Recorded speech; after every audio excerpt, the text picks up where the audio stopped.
Let's talk about a team that nobody has seen coming. Let's talk about a team that has the same record as the Green Bay Packers. The only teams with a better record than this team are Pittsburgh, Kansas City, and the New Orleans Saints. That's it.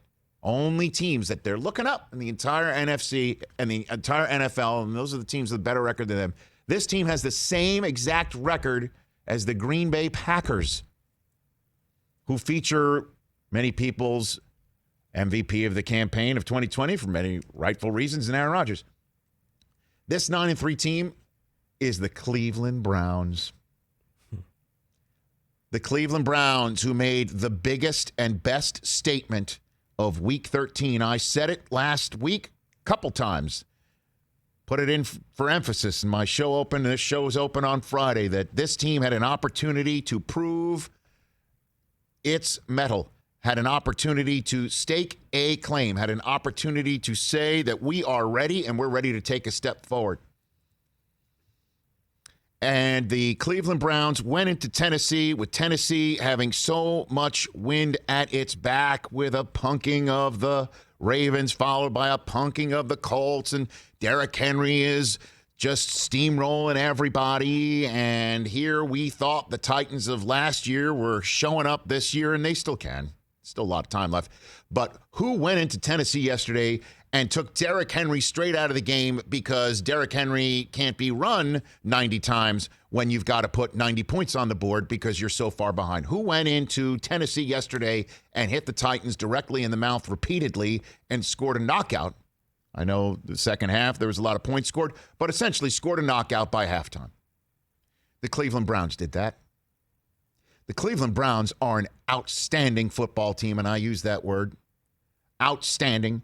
This is what you call a team that's won 9 of its first 12, especially when they took a huge punch from a division rival in week 1, absorbed a major embarrassment, have absorbed the loss of Odell Beckham. I know what the record has shown since Odell's been out, and I don't want to hear the narrative that they're a better team without Odell. You're not a better team without an all-world talent. I know that it can mess with a quarterback's mind if he's focused on one person and one person alone.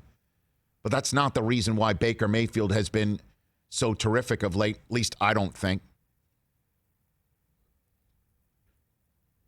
This team, you call a team that's 9-3 outstanding when it has absorbed all of that. You call a team that has a quarterback that has not thrown an interception in 5 consecutive games with a running game like that and a defense that can buzz around like that and go hunt and also go cover while hunting. You call that team outstanding. In a vacuum. That's what you call that team. Now you put it all together with the Cleveland Browns history, and then you're got to be, okay. Even I yesterday on game day morning thinking that the Browns are an excellent, on the verge of becoming an excellent football team. Do I actually choose them in front of, God and country? I did not, because I said I needed to see it first before I had egg on my face. Well, I have egg on my face that I didn't go and believe what I thought. And here's what an outstanding team does. What we just said, and then in terms of the entirety of their franchise, it's time to start throwing that out. Certainly when a performance like the following happened. You ready for this, Christopher Brockman? I've written it all down. Lay it on me. 38 points, most by the Browns ever at halftime. The 31-point lead at halftime tied for the team's most ever. Last completed in 1991 and 1954 before that. Baker Mayfield's 4 first-half touchdowns. The only other quarterback in the history of the Cleveland Browns to do that is named Otto Graham. He's got a unitard in the Pro Football Hall of Fame.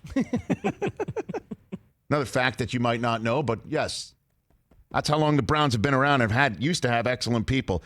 344 yards, 4 touchdowns, 0 interceptions in his last 5 games. On top of that Baker Mayfield performance, Nick Chubb has got 100 or more scrimmage yards in each of his 4 games since returning from injury. They have a 4-game winning streak for the second time in the same season. Yep, after getting blown out by the Ravens, they won 4 in a row. Last time the Browns had 2 different 4-game winning streaks or plus in the same season was 1967. They clinched their first winning season since 2007 by winning their 9th game yesterday. They also don't know, or the opponents don't know what's coming at you. With Kevin Stefanski, the head coach, putting a whole bunch in there, they're beginning to feel it. Jarvis Landry completed a 6-yard pass to Baker Mayfield in yesterday's first half. Later on, Kendall Lamb, okay, offensive lineman, big man touchdown. The good people at NFL Media Group Research decided to look back. When was the last time in the same game a wide receiver completed a pass and an offensive lineman had a receiving touchdown in the same game? They're still working on it. They've gone back to 1948, haven't found a single other instance of it. Oh, wow. And I'll say this, you could, Browns fans, I know you're looking for the trap door. Don't. The 17-season playoff drought, second longest of the Super Bowl era.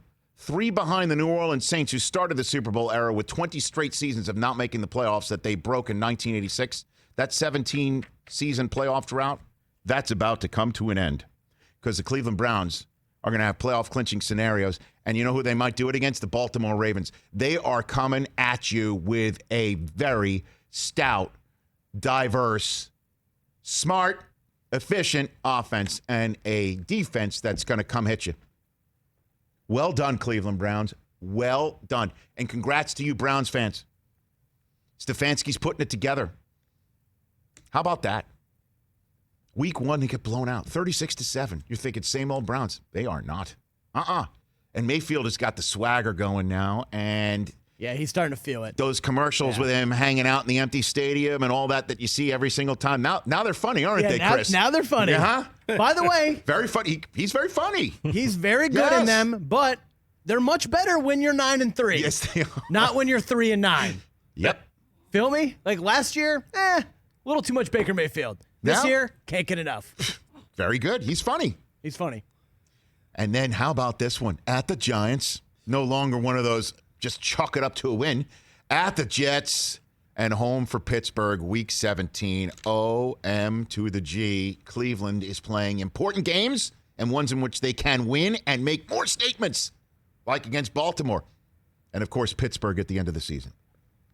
Good for Browns fans. Good for Browns fans. Enjoy it. Enjoy it. Enjoy it. Don't look around for the trapdoor.